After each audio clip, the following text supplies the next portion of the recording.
The debrief room on orbital station Kethvaro smelled like recycled air and old metal, and Commander Jace, Marin sat in the hard chair across from the two Torokh adjudicators and told himself he was not going to lose his temper.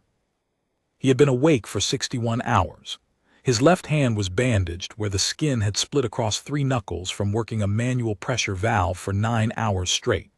His uniform was clean only because someone on the station had handed him a fresh one while his own was being scraped free of calcium powder, hydraulic fluid, and the dark mineral dust that the Torokh called Kithrisol. It was still in his lungs. Every time he breathed deep, he could feel it, a fine grit that settled against the tissue and refused to move. The senior adjudicator, a broad-shouldered Torokh with scales the color of wet slate and a ceremonial sash draped across his chest plate, adjusted a recording device on the table between them. His name was Dorn Seathrax, and he was the high provincial liaison of the Torokh military judiciary. The junior adjudicator, a younger female with ochre-brown scales and sharper features, had not spoken yet. She held a stylus over a datapad and watched Marin with the kind of fixed, unblinking attention that reptilian species managed effortlessly, and humans never could. "Commander Marin," Seathrax said. His voice was a low rasp, the Torokh vocal anatomy pushing consonants through a harder palate than a human throat could replicate. "You are aware that this proceeding is a formal inquiry into the events at the Drenkeltari extraction complex." "I am." "You will describe in full the actions taken by yourself and the Terran response group designated Task Force Annesley, from the point of initial deployment to the point of final extraction. Omit nothing." Marin looked at him. The Torokh's vertical slit pupils were steady, unreadable. The ceremonial sash across his chest bore 9 rank glyphs, each one representing a decade of service. 90 years. Seathrax had been adjudicating military disputes since before Marin's parents were born. "Where would you like me to start?" Marin asked. "At the beginning." Marin leaned back in the chair. His spine protested. His knee protested louder. The beginning. He could do the beginning. 14 days ago, he said, the Terran Emergency Response Corridor received a broad-spectrum distress relay from Torokh Provincial Dispatch. The relay indicated that the Drenkeltari Deepwater extraction complex on the 4th moon of Seathragar had suffered a catastrophic subsurface collapse. A section of the primary excavation network, designated Level 12, had caved in. 93 Torokh mining personnel were trapped below the collapse zone at a depth of approximately 4,000 meters. Seathrax's stylus tapped the table once. The junior adjudicator wrote. "The relay was broadcast on the standard galactic distress band," Marin continued. "We were not the primary intended recipients. The Torokh Provincial Command had directed the relay to the Galactic Council's Emergency Coordination Office, the Rithani Border Fleet, and the Kalan Engineering Guild, all of which maintain standing mutual aid agreements with the Torokh Imperium." "You are correct," Seathrax said. "Continue." The Council Emergency Office acknowledged receipt and classified the event as a provincial matter, declining to mobilize coalition assets. The Rithani Border Fleet responded that their nearest engineering vessel was under refit and unavailable for 36 days. The Kalan Engineering Guild quoted a response fee of 42 million standard credits, prepayment required, with an estimated arrival time of 19 days. The junior adjudicator's stylus stopped moving. She looked up. Marin met her eyes. "At the time the relay reached us, the trapped miners had been without surface contact for approximately 31 hours. Atmospheric data from the last telemetry burst before the collapse indicated that the sealed section of Level 12 had sufficient air recycling capacity for approximately 20 to 25 days under optimal conditions. Optimal conditions meant no physical labor, no panic respiration, no injuries requiring oxygen-intensive medical support, and no secondary collapses degrading the sealed volume." "What were the actual conditions?" Cthrex asked. Secondary collapses had already reduced the sealed volume by an estimated 15% within the first 6 hours. At least 11 of the 93 were injured in the initial cave-in. 3 were critical crush injuries to the torso, pelvis, and lower extremities. The Torokh mining medic on level 12, a woman named Gareth Solon, was treating them with a first aid kit designed for surface lacerations and mild chemical burns. She did not have surgical instruments. She did not have blood products. She had pressure wraps, analgesic injectors, and a single portable ventilator that was rated for atmospheric assistance, not trauma. Revised atmospheric estimate accounting for the volume loss, and the injured was 14 to 18 days. Cthrax's jaw flexed. The scaled muscles along his mandible tightened visibly, a Torokh expression Marin had learned to read as something between discomfort and suppressed anger. Not at Marin, at the numbers. Task Force Annesley departed from Forward Logistics Station Harmon within 6 hours of receiving the relay, Marin said. 12 ships. The core group was the rescue cutter Annesley itself, 4 engineering support vessels, 2 medical frigates, a heavy cargo hauler carrying bore equipment, 2 atmospheric processing tenders, and a fleet tug. The 12th ship was the communications relay platform Farpa, which repositioned to provide real-time deep-shaft communications once we established subsurface contact. 12 vessels, Cthrex said, for a mining collapse on a foreign moon. Yes. The Torokh Imperium did not request Terran assistance. Marin paused. He looked at Cthrex directly. This was the part that mattered, and both of them knew it. No, Marin said. You did not. The distress relay was directed to Council and Allied assets, not to Earth. The relay was broadcast on the standard galactic distress band. We monitor that band. We intercepted the relay, confirmed that no responder was en route within the atmospheric window, and deployed. Cthrax's slit pupils narrowed a fraction. You are aware of the political context. I am aware, Marin said carefully, that 18 months ago, the Torokh Imperium voted in the Galactic Council to deny emergency corridor access to Terran vessels responding to the Vesic refugee crisis. The vote passed by a margin of 1. The Torokh vote was the margin.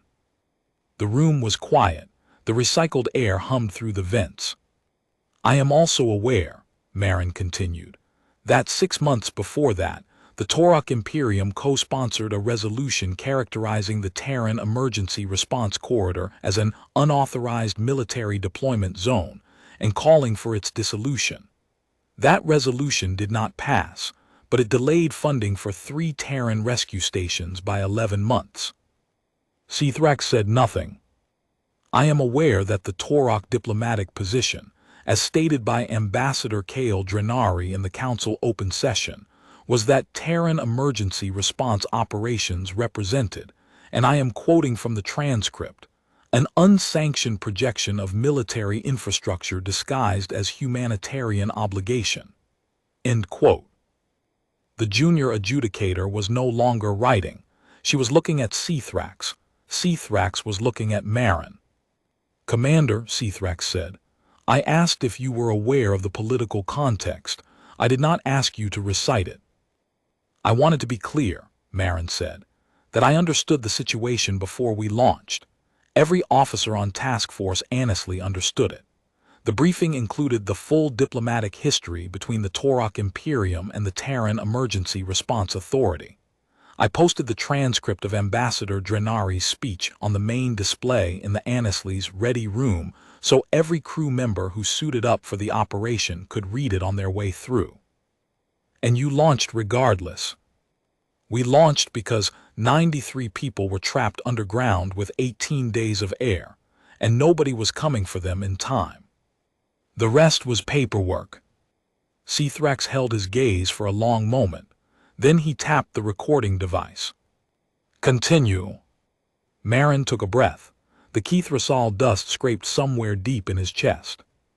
Transit time to Cthragar 4 was 52 hours. During transit, we established contact with Torokh Provincial Dispatch, who confirmed the situation and provided geological surveys of the Drenkeltari complex. The surveys were 8 years old. The complex had been expanded significantly since the last survey, and the expanded sections were not mapped in the data we received. You were working from outdated information. We were working from what we had. Senior geologist Carmen Aldair aboard the Annesley built a composite model using the old surveys, seismic readings from the collapse event, and gravimetric scans we took on approach. The model was approximate. Aldair told me, and I am quoting her directly, "This is a best guess, Commander.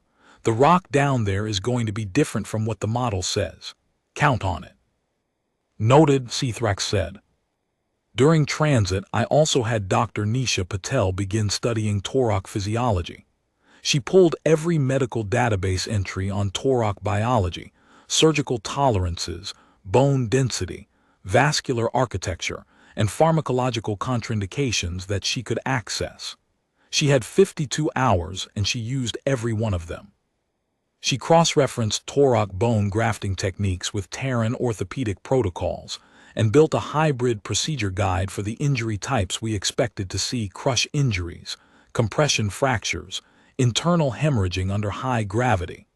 By the time we arrived, Patel could have passed a Torokh surgical board examination. She told me this with complete confidence, and I believed her. Your arrival. We achieved orbit around Sithragar 4:53 hours after launch. The first thing I did from orbit was run a full sensor sweep of the Moon's northern plateau. The extraction complex was visible from space, a cluster of pressurized domes and processing towers on a high-altitude mineral shelf, the main shaft opening covered by a reinforced atmospheric dome, connected to the surface processing facility by 3 enclosed walkways. The surface was hard vacuum, no atmosphere. The complex was the only pressurized structure for 200 kilometers in any direction. The shaft status. The shaft was intact to level 8. We confirmed this with gravimetric imaging from orbit. The upper 8 levels of the excavation network were structurally sound, the support columns and reinforced walls holding their designed loads. Below level 8, the image went dark. The collapse had filled approximately 200 meters of vertical shaft with rubble and compressed mineral debris. The debris field was not uniform pockets of loose gravel interspersed with slabs of compressed chithrosol that had fused under the pressure of the collapse into something harder than the original rock. And below the debris field at the bottom, level 12 was invisible to our sensors. Too deep, too much collapsed material between us and them. We could not see them. We could not hear them. We could see the shape of the void where level 12 should be, but whether that void was intact or partially collapsed, whether the atmospheric seal was holding, whether anyone inside it was alive, the sensors could not tell us. How did that affect your planning? It meant we were committing 12 ships and 118 personnel to a rescue operation for people who might already be dead.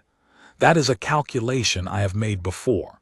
You plan for the living, and you accept the possibility that you are too late. What you do not do is let the possibility of failure stop you from beginning. Your plan. 2 bore teams. The primary bore would go straight down through the collapse section, following the original shaft alignment, using a heavy rotary bore head from the cargo hauler. The secondary bore would angle in from a parallel shaft approximately 600 meters to the east, using a lighter directional drill. The primary was faster but riskier, punching through unstable collapse debris. The secondary was slower but cut through solid rock with a more predictable path. We ran both simultaneously. Why both? Because if the primary bore hit a void pocket or a secondary collapse zone during drilling, we could lose the bore head and the time it took to retrieve or replace it. The secondary bore was the insurance. And because the atmospheric clock was running, and I have learned over 19 years that the clock always runs faster than you think. Sithrax nodded once. The Torokh gesture was a slow, deliberate dip of the heavy head, the thick neck muscles carrying the weight of a skull nearly twice the mass of a human's. We set up the surface operations base in the processing facility. I assigned Chief Engineer Lena Torval to run the primary bore with 2 engineering teams. Lieutenant Kai Oren took the secondary bore with 1 team. Dr. Patel established a medical staging area inside the facility's upper level, converting a mineral assay laboratory into a trauma surgery using equipment from both medical frigates.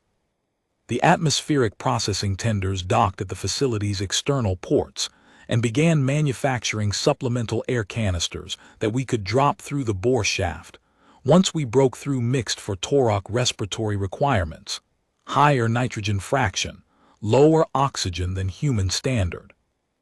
How long did you estimate for breakthrough? Aldair's model said 8 to 10 days for the primary bore, 12 to 14 for the secondary. That put primary breakthrough on day 13 to 15 of the miner's atmospheric window. Tight. No margin. 1 significant delay on the primary and we would be cutting into the red zone. Were there concerns from your officers about the timeline? Torval told me privately that the model was optimistic. She had bored through collapsed debris before once, on a station rescue in the Kale Drift, and twice in simulation. Collapsed debris is not uniform. The model treats it as a homogeneous material with average density. In reality, it is a jumble of intact rock slabs, compressed mineral powder, void pockets, and fused seams where heat and pressure from the collapse event have welded dissimilar materials together. Each layer change forces the bore team to stop, assess, and adjust the cutting parameters. In Torval's experience, the real bore rate through collapsed debris was 60 to 70% of the modeled rate, meaning the 8 to 10 day estimate was actually 10 to 14, meaning we had almost no margin at all, and we knew it before the first cutting head touched rock. Why did you not communicate this to Torokh Provincial Dispatch? I did. I sent a status report on day 1 advising the Provincial Dispatch that breakthrough was uncertain and that we were operating on compressed timelines. The response I received was a form acknowledgement, the automated kind that tells you nobody read it. And the actual timeline. Marin paused. He flexed his bandaged hand. The split skin under the gauze sent a thin line of pain up his forearm. The primary bore hit the first problem on day 2, a seam of compressed kithrisol that was far denser than the model predicted. The bore head was rated for basalt. Kithrisol at that compression was harder than basalt by a factor of 1.4. The cutting heads wore down at 3 times the expected rate. We had spare cutting heads for a standard bore. We did not have spare cutting heads for 3 times the rate. What did you do? Chief Engineer Torval fabricated replacement cutting edges in the cargo hauler's machine shop. She used hull plating from one of the atmospheric tenders, a vanadium steel alloy rated for micrometeorite impact, which gave it the hardness we needed for the kithrisol. The tender's captain, Ramirez, volunteered the material before Torval finished asking. It was not standard procedure. It voided the tender's structural certification. Ramirez signed off on it personally and told Torval, "I would rather fly home with a patch on my hull than leave 93 people in the ground." The junior adjudicator stylus had resumed moving. The fabricated cutting edges held. They were not as precise as the originals. The grain structure of hull plating is optimized for impact absorption, not abrasive cutting, but they chewed through the kithrisol seam, and Torval rotated them on a 2-hour cycle, pulling each edge before it failed and resharpening it in the machine shop while the next one worked. Her teams ran 12-hour shifts for the next 5 days. She ran 18-hour shifts herself. I ordered her to sleep at one point. She told me she would sleep when the bore broke through. I did not order a second time. Day 4, Cthrax said. Describe conditions. By day 4, the primary bore was at 1,500 meters. The initial section through intact shaft was fast. The shaft had been excavated once before, and even with the collapsed debris filling it, The material was looser than virgin rock for the first 800 meters. Below 800, the debris compacted. The bore slowed. Temperature at the cutting head was climbing because the deeper rock was warmer, and the cutting fluid, a water-based coolant we sprayed on the bore head, was evaporating before it could do its job.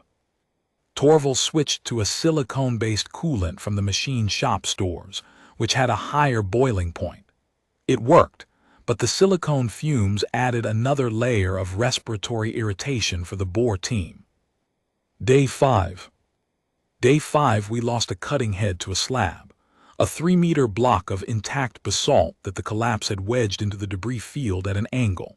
The bore head hit it off-center, the cutting teeth snagged on the slab's edge, and the torque snapped the mounting bracket. The bore head dropped off the drill string and fell into the bore shaft below the cutting face. Torvald's team spent 11 hours fishing it out with a magnetic grapple lowered on a cable. 11 hours of no forward progress, while the atmospheric clock counted down. Day 6. Day 6, we resumed cutting with a replacement head. The fabricated vanadium steel cutting edges were installed on the new head from the start, because we had already burned through our stock of originals on the Kithresal seam. Torvald's bore rate was slower with the fabricated edges, the cutting was rougher, the edges needed resharpening more frequently, but it held. Day 7, Seathrax said, what was the bore depth? Primary bore had reached 2,800 meters, 1,200 to go. The crew was showing the strain. Torvald's lead bore operator, a man named Hawk, had not slept more than 3 hours at a stretch in 7 days. His reaction time on the bore controls was degrading. Torvald pulled him off the active rotation and put him on monitoring duty, where the work was still critical but the physical demand was lower. Hawk objected. Torvald told him that a tired operator who crashed the bore head into another slab would cost them another 11 hours they did not have, and Hawk accepted it. The secondary bore. Secondary bore was at 800 meters into solid rock, on schedule but slower than we wanted. Lieutenant Oren's team was smaller, 1 engineering crew versus Torvald's 2, and the directional drill was a lighter piece of equipment, designed for precision rather than speed. And the trapped miners. We had no direct contact. The collapse had severed all communication lines between level 12 and the surface. We knew they were alive on day 1 from the telemetry data that the last burst before collapse had transmitted. After that, we were drilling blind. I set up a seismographic monitoring array on the surface, using sensors from the Annesley's navigation suite repurposed for ground penetration work. Alder monitored the readings continuously. We were looking for 2 things: vibrations consistent with secondary collapses, which would mean the sealed section was shrinking and the atmospheric timeline was compressing, and rhythmic tapping, which would mean the miners were signaling and still alive. Did you detect either? On day 5, we detected what Alder classified as a probable secondary collapse event at approximately 3,800 meters depth, a brief seismic signature, low magnitude, consistent with a wall or ceiling section giving way. It lasted 4 seconds. After that, nothing. We did not know if the sealed section had been breached. We did not know if anyone was injured. We did not know if the atmospheric volume had been reduced further. And the tapping. Nothing. Not on any frequency the seismographic array could detect. Either the miners were not tapping, or they were tapping on surfaces that did not transmit vibration to the frequencies we were monitoring, or the collapsed debris between us absorbed the signal. I chose to interpret the absence of tapping as inconclusive rather than terminal. You did not know if you were drilling toward living people or a tomb. No. But the math said the air should hold for 14 to 18 days even with the secondary collapse. I chose to trust the math, and I chose to keep drilling because the alternative was to stop, and stopping was not something I was prepared to explain to anyone. Seathrax's inner membrane slid across his eyes and back, the Torokh equivalent of a long blink. On day 8, Marin said, we received a delegation. He said it flatly, without emphasis, and watched Cthrax's reaction. The senior adjudicator's scales shifted slightly around his jaw. He knew what was coming. Torokh Provincial Governor Arath Kendrax arrived at the extraction complex with a staff of 14, including military advisors, a legal attach, a jurisdictional specialist, and a media liaison. Governor Kendrax informed me that the Torokh Imperium had formally classified the Drenkeltari collapse as a terminal loss event. The 93 trapped miners had been declared deceased for administrative purposes, their death certificates filed, and their survivors' benefits initiated. The extraction complex had been designated for decommissioning, and the presence of Terran military vessels in Torokh's sovereign space, without invitation or treaty authorization, constituted an act of jurisdictional overreach that the Imperium would address through formal channels. Marin's voice was steady. He had practiced this in his head during the 52-hour transit back to Keth Varro. He had known this moment would come, and he had resolved to deliver it the same way he delivered operational briefings: flat, factual, complete. Governor Kendrax ordered me to withdraw Task Force Annesley from Cthragar 4 within 12 hours. And your response, Cthrax said. I told Governor Kendrax that I would be happy to discuss jurisdictional questions after we finished pulling 93 living people out of a hole in the ground. I told him the bore was at 2,800 meters and closing. I told him that we had manufactured breathable air canisters ready to drop the moment we broke through, that Dr. Patel had a full trauma surgery staged and waiting, and that my atmospheric tenders were producing more supplemental air every hour. I told him that if he wanted to arrest me after the last miner was on the surface, I would go willingly and I would not contest the charges. What did Kendrax say? He said I was in violation of 17 articles of the Torokh Sovereign Territory Act. He said the miners were legally dead. He said continued drilling constituted unauthorized excavation of Torokh's sovereign mineral resources. He said that if I did not withdraw, the Torokh Provincial Guard would be authorized to enforce removal by whatever means necessary. And you did not withdraw. I did not withdraw. I stood in the processing facility with the bore running beneath my feet and told the governor of the Torokh 4th Province that I was not leaving. Did Kendrax issue the enforcement order? Kendrax ordered the Provincial Guard to stand by at the processing facility perimeter. He did not order them to physically interfere with drilling operations. I believe he was advised by his military attaché that physically stopping a rescue bore in progress, on camera, while miners were dying underground, would create a diplomatic incident that the Imperium could not survive in the public eye. On camera, Cthrax repeated. The Torokh media liaison who accompanied Kendrax had a live broadcast feed running from the moment the delegation arrived. I did not ask for it to be broadcast. I did not interfere with it. I did not play to it. But the Torokh public was watching, and every hour that Kendrax stood in the facility demanding our withdrawal while the bore bit deeper toward their miners was an hour of footage that would not serve his position well. Cthrax's jaw muscle tightened again. The junior adjudicator turned a page on her datapad.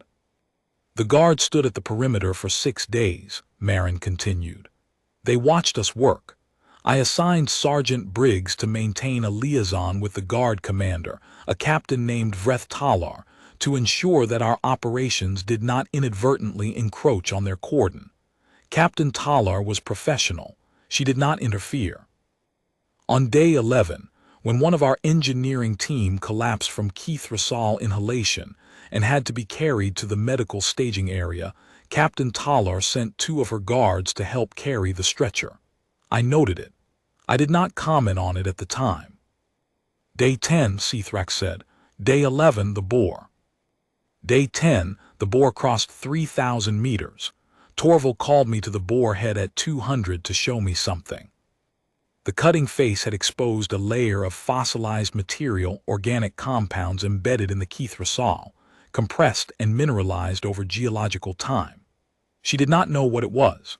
Alder identified it as the remains of an ancient subsurface organism, a colony of something that had lived in the mineral deposits millions of years before the Torokh arrived. It was irrelevant to the rescue, but Alder took samples because she was a geologist and could not help herself. I told her she had 60 seconds. She took 90. The bore resumed. Day 11 was when the crew began to fray. Torval's second engineering team lead, a woman named Chen, reported that 2 of her operators were making errors, setting the cutting angle by fractions of a degree, letting the coolant flow drop below spec, failing to call out the depth markers on schedule. The errors were small, but the trend was clear. These were people who had been working 12-hour shifts in dust and heat and noise for 11 days on the knowledge that 93 people were dying beneath them, and every hour of delay was an hour those people did not have. The pressure was not physical. It was the weight of the clock. How did you address it? I rotated the fatigued operators to support roles and pulled replacements from the medical frigate crews. Frigate engineers are not bore specialists, but Torval cross-trained them in 4 hours on the basics: coolant flow management, cutting angle verification, depth marker callouts. They were slower than the specialists, but they were fresh, and fresh hands on familiar controls were better than exhausted specialists making mistakes that could jam the bore. The bore advanced through the dust. The Kithra was in everything: the air, the machinery, the joints of the cutting heads, the filtration systems, the crew's lungs, their eyes, the creases of their gloves. We went through 47 filtration cartridges in 2 days. Dr. Patel treated 6 of Torval's engineers for respiratory irritation and 1 for corneal abrasion from the dust, and sent all 7 back to work with sealed breathing apparatus that was designed for vacuum operations, not mining. It worked well enough. The breathing apparatus fogged in the heat of the bore shaft, and the engineers learned to wipe it with their sleeves every 30 seconds while keeping their hands on the cutting controls. And the secondary bore. Day 9. Secondary bore hit a water table nobody knew was there. The directional drill punched into a subsurface aquifer at 600 meters depth. The bore shaft flooded in 40 minutes. Lieutenant Oren's team fought the flooding for 2 hours, trying to seal the breach and pump the water before the volume overwhelmed them. They lost the drill head and 130 meters of bore casing. Oren pulled his team out before the water reached the access point. No casualties, but the secondary bore was dead. I lost our insurance. Leaving only the primary.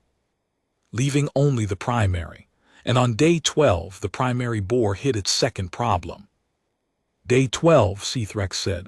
His voice was quieter now. 3,700 meters, 300 to go, and the bore hit a geological fault line that the 8-year-old survey had not recorded. He paused. This was the part that still made his chest tight, and it was not the dust. The fault line ran diagonally across the bore path. When the cutting head reached it, the surrounding rock shifted. Not a collapse, a lateral displacement of approximately 2 meters across the fault plane.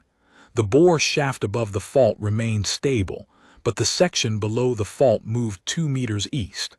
The cutting head was now offset from the target alignment by 2 meters, meaning the bore was no longer aimed at the sealed section. Meaning the bore was drilling into solid rock that would miss the sealed section entirely.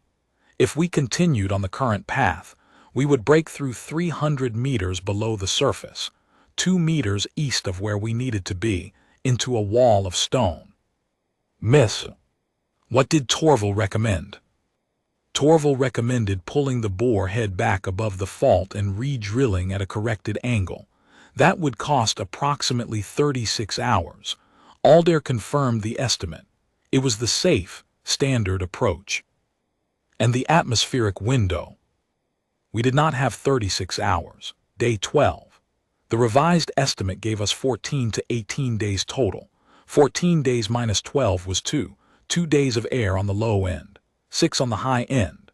But the high end assumed conditions that I did not believe still held no further volume loss, no further injuries, no increase in metabolic demand from panic or cold as the thermal systems underground degraded. 2 to 4 days was realistic. 36 hours would eat most of that. Marin looked at the table. The recording device blinked its green light.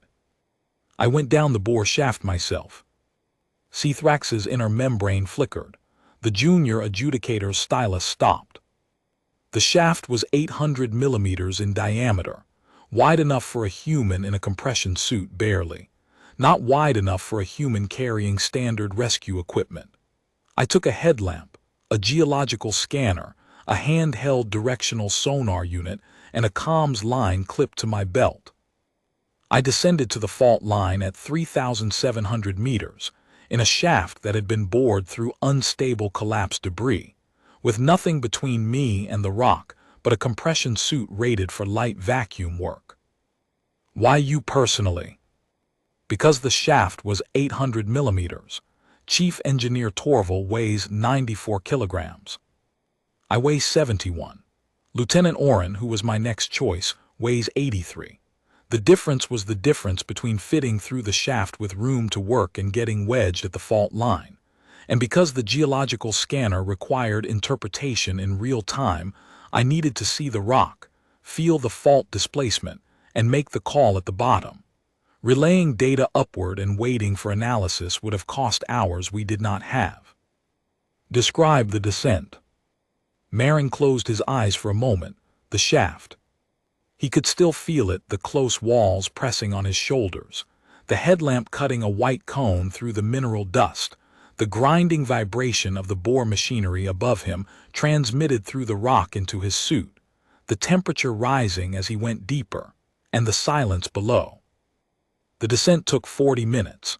The bore shaft was not smooth, the cutting head leaves ridges, and the collapsed debris section above level 8 was rough, with protruding fragments of compressed rubble that I had to navigate around.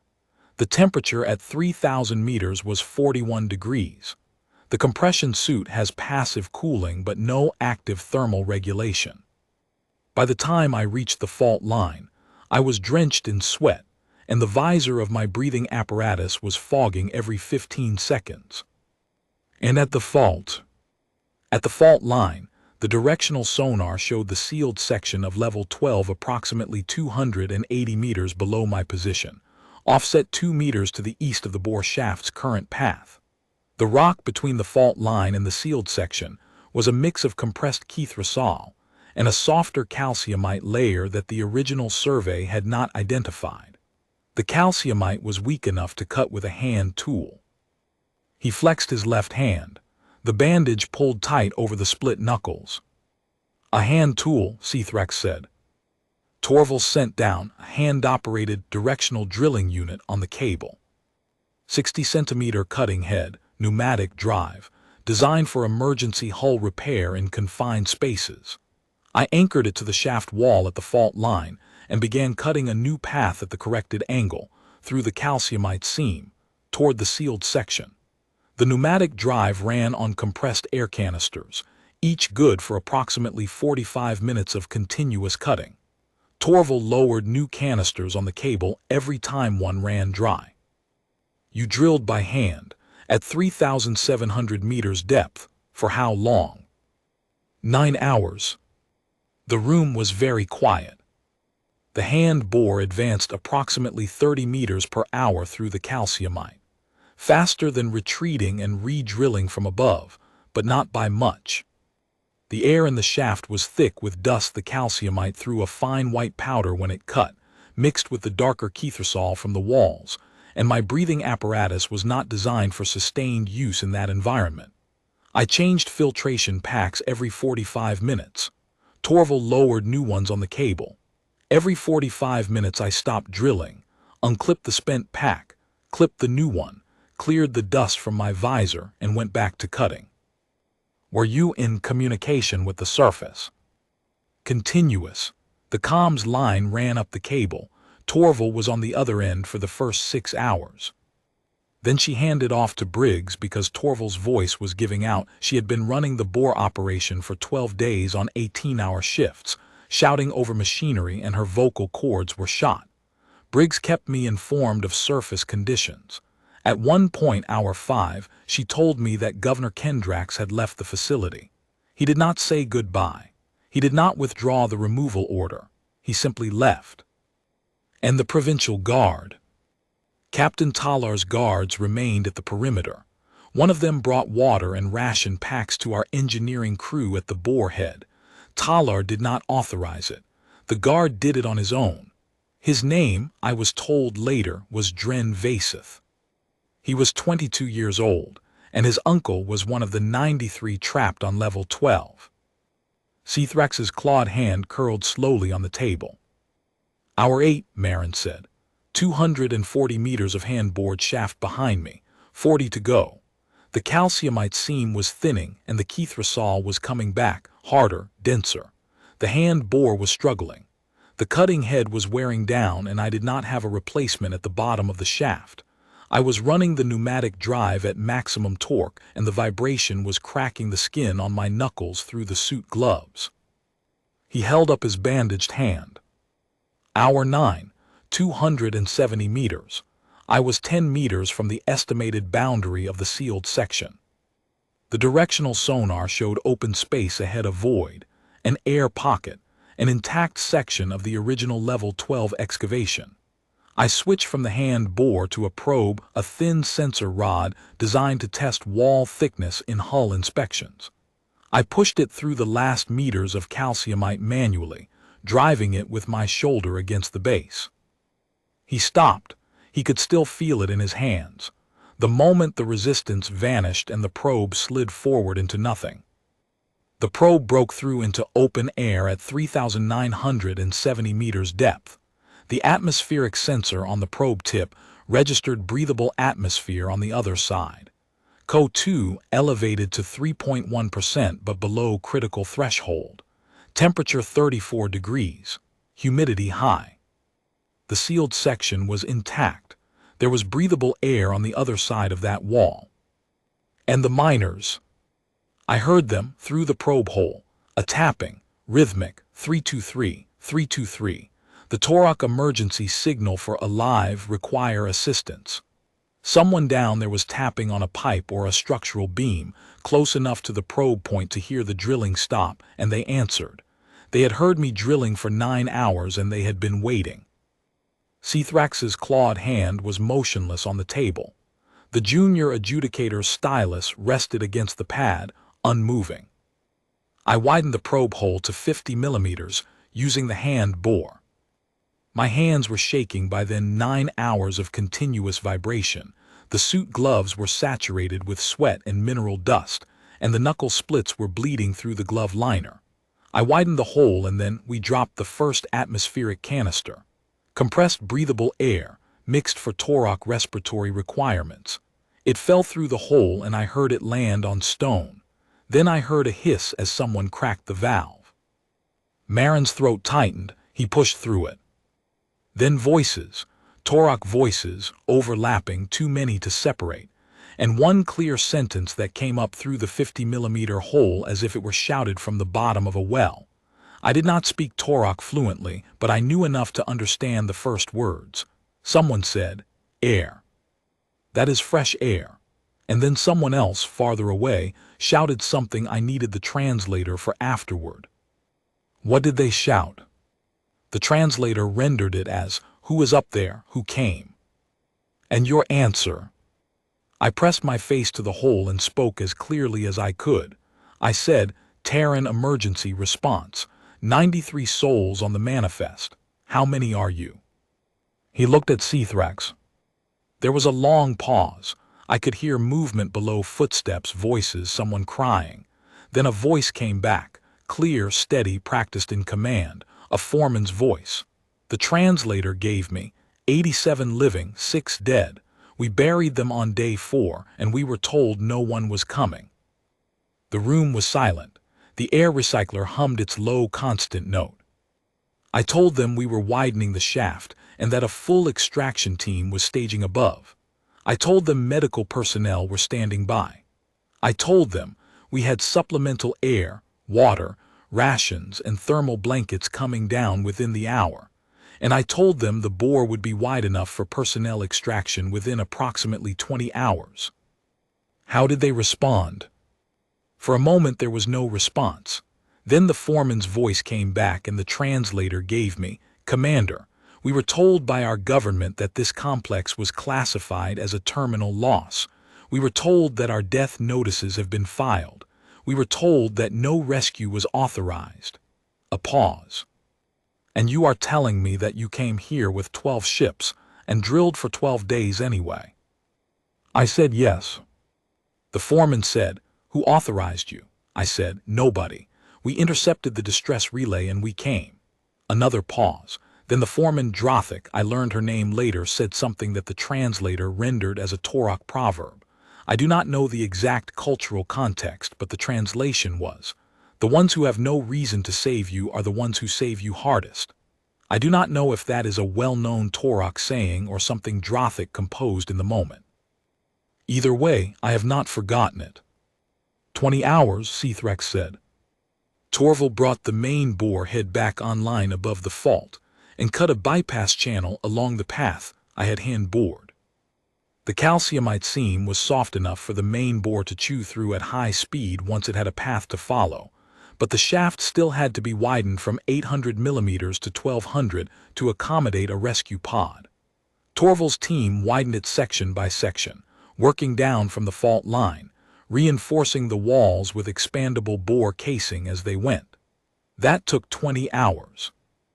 During which time we dropped 41 atmospheric canisters, 86 liters of water in sealed pouches, emergency rations calculated for Torokh caloric requirements, first aid kits with Torokh-specific pharmaceuticals that Patel had assembled during transit, chemical heating packs, and a hardline communications cable through the 50-millimeter probe hole. Dr. Patel talked the Torokh mining medic, Gareth Solon, through stabilization procedures for the 3 critical patients via the hardline. Patel had studied Torokh surgical anatomy for 52 hours. She knew where every major vessel ran, where the bone density was thinnest, how the Torokh vascular system responded to compression trauma. Solon told her afterward that the instructions were better than anything she had received in her provincial medical training. The critical patients.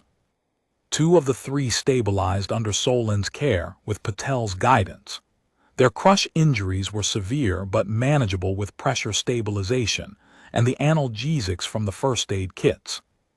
The third, a structural engineer named Kas Velrath, who had been crushed across the pelvis during the initial collapse 12 days earlier, was alive but deteriorating.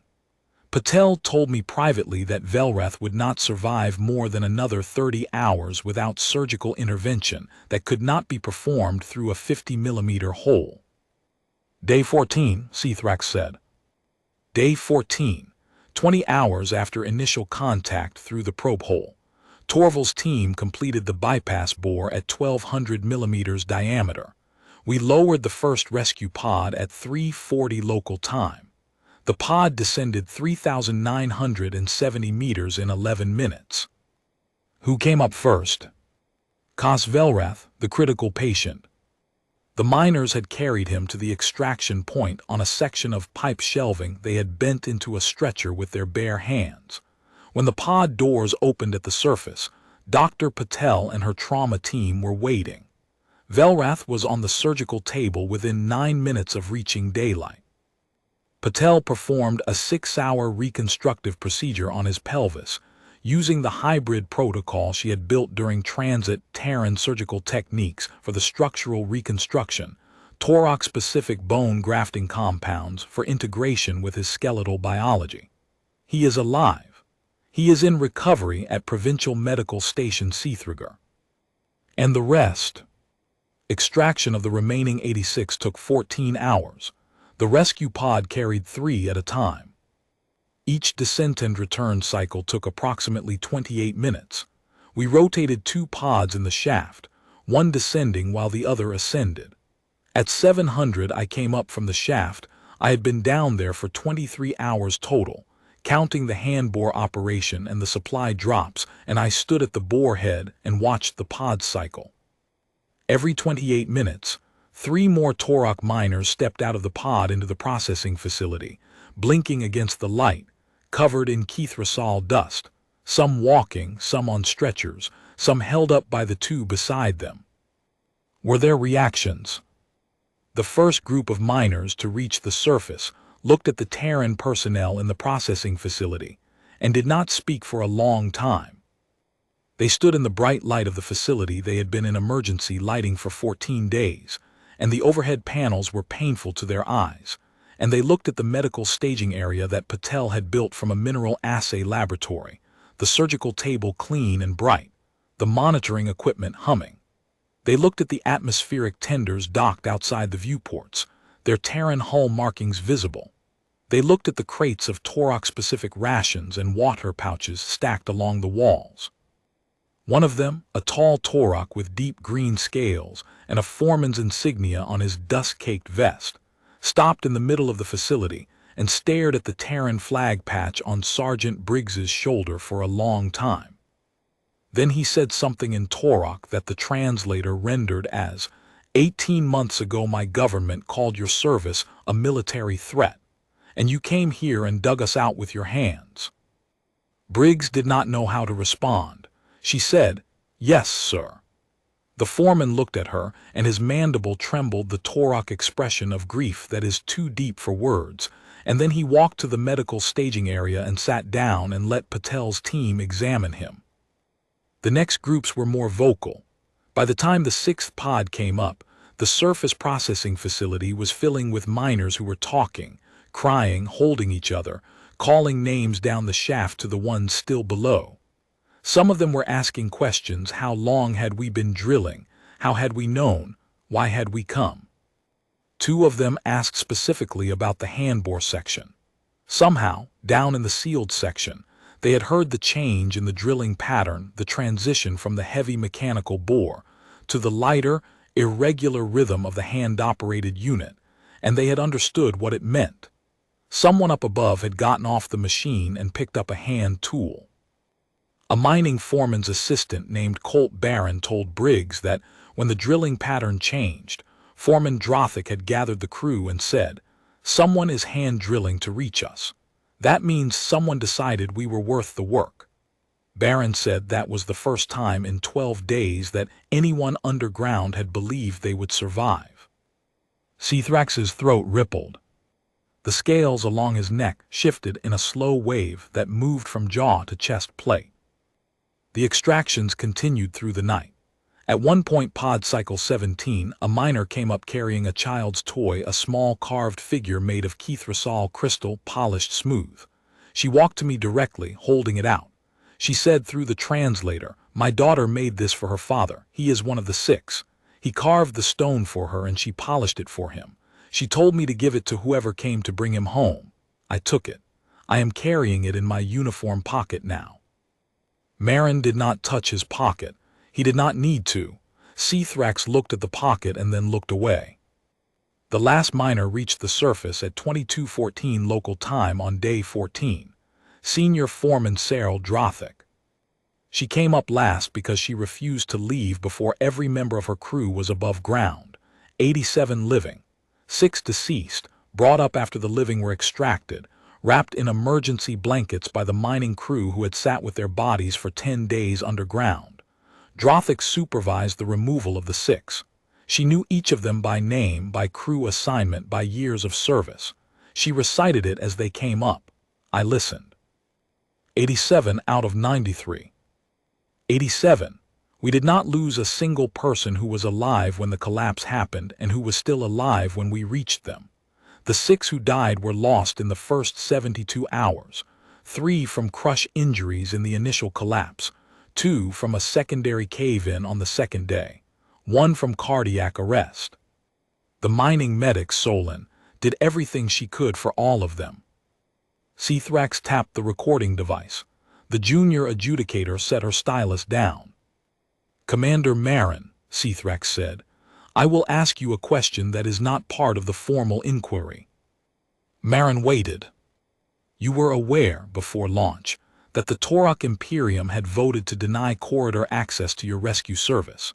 You were aware that Torokh diplomatic representatives had publicly characterized your operations as unauthorized military infrastructure.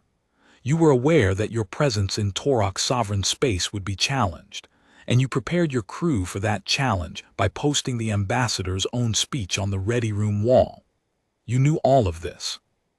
Yes. Why did you come? Marin looked at the adjudicator. The slate-colored scales, the rank glyphs on the ceremonial sash, 90 years of service. Behind Cthrax, through the narrow window of the debrief room, Marin could see the bright curve of Cthrager's atmosphere, blue-white and cloud-streaked, and beyond it, the faint shapes of Task Force Annesley's 12 ships holding station in the orbital daylight. Adjudicator Cthrax, Marin said. I have been in the Terran Emergency Response Service for 19 years. I have run rescue operations in Rithani space, Kalan space, council-administered sectors, independent territories, and 3 regions that no government claims at all. I have pulled survivors from ships that fired on us during approach. I have stabilized stations whose governments refused to acknowledge we existed until we docked. I once spent 11 hours repairing an atmospheric seal on a Drossic cargo hauler, whose captain had publicly testified to the council that human emergency operations should be banned from the sector. He filed a formal objection to our presence while we were still patching the seal that was keeping him alive. We finished the repair, wished him safe travels, and left. He leaned forward. The distress band does not carry a flag. It carries a frequency. When that frequency goes active, it means someone is dying and asking for help. We do not check whose name is on the territory before we respond. We do not check who voted against us in a council chamber last year. We do not check whether the people trapped underground think we are an unauthorized military projection. The frequency goes active, and we go. He looked at his bandaged hand. 93 miners were in a hole with the air running out and nobody else was coming. That is the beginning and the end of the calculation. Everything else, the politics, the resolutions, the votes, the speeches about unauthorized corridors, everything else is a conversation for a room like this one, after the people are out of the ground. Cthrax was silent for a long time. Somewhere in the station, a pressure seal cycled with a soft hiss. The formal inquiry, Cthrax said at last, will note the following. Task Force Annesley conducted operations in Torokh's sovereign space without treaty authorization. Task Force Annesley disregarded a lawful withdrawal order from the provincial governor. Task Force Annesley removed Torokh's sovereign mineral resources, specifically 270 meters of calciumite bore core, without extraction permits. Marin waited. The formal inquiry will also note that Task Force Annesley extracted 87 living Torokh citizens from a sealed underground section that the Torokh Imperium's own government had classified as a terminal loss. That the Terran response arrived within 53 hours of the distress relay, faster than any Allied or Council asset by a margin of weeks. That the Terran medical team performed life-saving surgery on a Torokh citizen using species-specific protocols that the physician learned during her 52-hour transit. That the Terran engineering team fabricated non-standard bore components from their own vessel hulls, voiding the structural certification of one atmospheric tender, to maintain drilling operations when standard equipment failed. That a Terran tender captain voluntarily donated hull plating from his own ship to keep the bore running. That the Terran geologist took core samples during a rescue bore at 4,000 meters depth because she could not help herself. And that Commander Marin personally descended a bore shaft to a depth of 3,700 meters and drilled 270 meters of calciumite by hand for 9 hours to reach the trapped section. The junior adjudicator was writing again, fast, precise strokes. The jurisdictional question will be referred to the Imperium's High Court for advisory opinion. I expect the opinion will take approximately 2 years. During that time, the inquiry remains open but inactive." He paused. "In the meantime, the Provincial Guard has been directed to provide orbital clearance and docking priority for all 12 vessels of Task Force Annesley. Fuel, consumables, and atmospheric processing services will be provided at no charge. Additionally, the Torokh Mining Workers Collective has formally requested that a permanent emergency response liaison be established at Provincial Station Seathriger. The request was signed by all 87 surviving miners and their immediate families. It was co-signed by Governor Kendrax." "Kendrax signed it," Marin said. Governor Kendrax visited the miners at the Provincial Medical Station on day 15. "I am told the visit lasted 4 hours. I am told that Senior Foreman Cyril Drothic, who kept her crew alive underground for 14 days on discipline and rationed air, told the governor precisely what she thought of his terminal loss classification. I am told the governor did not respond to her assessment." The junior adjudicator looked up. Her ochre-brown scales had shifted along her jaw, a subtle flush that Marin recognized now as the Torokh expression of something deeply felt that the speaker did not intend to name. "One more item," Seathrax said. He opened a compartment in the table and withdrew a small case.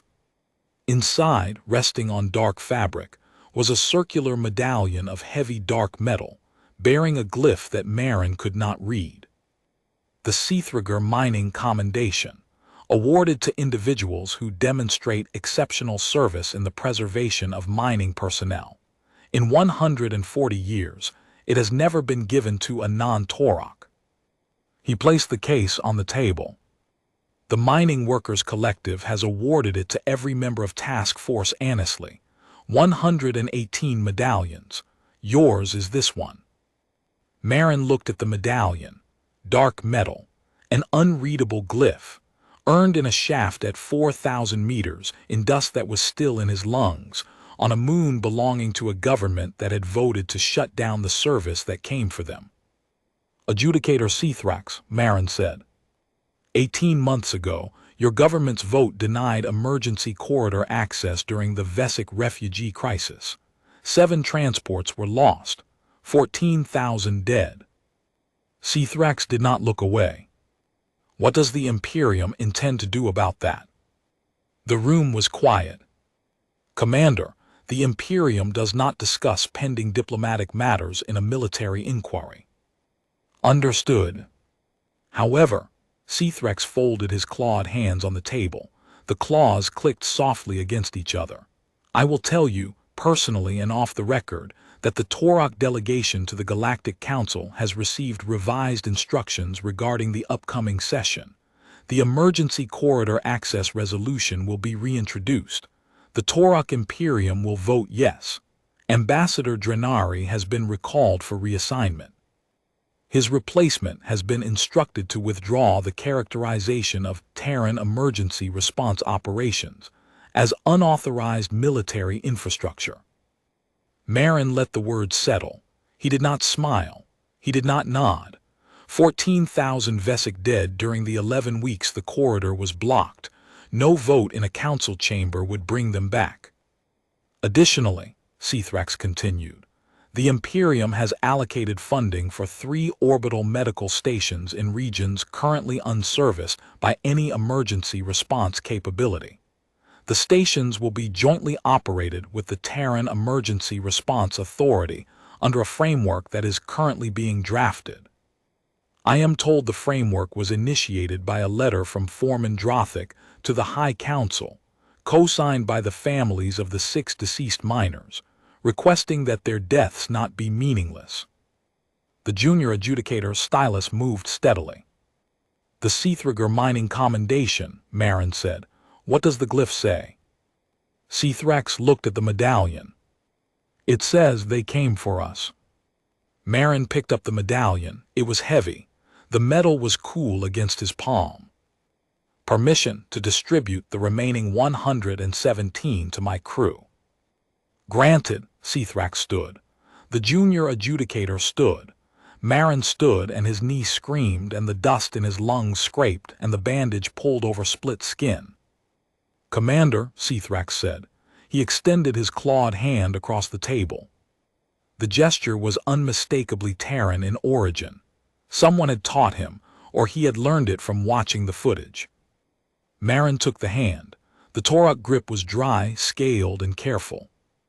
"If the distress band activates again," Cthrax said, "and it is a Torokh signal, and the politics have not resolved." He held Marin's hand. "Come anyway." "We always do," Marin said.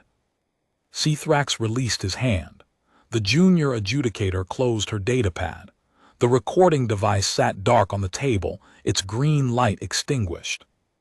"One final note for the record," Cthrax said, and his voice was quieter now. The rasp softened into something that sounded almost human. "The Provincial Guard Captain, Vreth Talar, who maintained the cordon at the extraction complex for 6 days, has submitted a report of her own. In it she states that on day 13, when Commander Marin was underground in the bore shaft hand drilling, she ordered her guards to stand down from the cordon and assist the Terran engineering crew with equipment transport at the bore head. She states that she did this without authorization from Governor Kendrax. She states that she did this because, in her words, the humans were saving our people, and we were standing in a line watching them do it, and I could not stand in that line for 1 more hour." Marin looked at Cthrax. The adjudicator's scales were still, his posture formal, his sash straight across his chest plate. But his vertical slit pupils had widened, just slightly, and the light from the window caught a faint wetness at the edge of his inner membrane that he blinked away as soon as Marin noticed it. "Captain Talar's actions will be reviewed," Cthrax said. "I expect the review will be favorable." He walked out of the debrief room carrying the medallion in his bandaged hand. The corridor was bright with station light, and through the observation window at the far end, the 12 ships of Task Force Annesley held in formation against the blue-white curve of Cthragar, their hulls scarred and their fabrication bays still warm. His comm buzzed, "Torval." "Commander," Dock Authority commed. "They want to know if we need our atmospheric tenders refueled before departure. Also, the mining workers collective sent over 18 crates of something called Kethrasol extract. Apparently it's a local mineral delicacy. The dock supervisor says it tastes better than it smells, which from the smell is a low bar. Accept the crates, Torval. Tell the crew the medallions are coming." "Medallions." 118 of them. Mining commendation, every member of the task force. A pause on the line. Then Torval's voice, stripped of its usual dry engineering cadence, came back very quietly. "Copy that, Commander." He pocketed the comm and walked toward the docking bay. The dust in his lungs would clear in a week, Patel had told him. The skin on his knuckles would heal in 2. The carved Kethrasol figure in his pocket would go to a daughter who had lost her father, and it would tell her that someone had come. The corridor stretched ahead, bright and clean, and through every window the 12 ships of Task Force Annesley hung in the daylight like a question. The galaxy was only now learning to answer.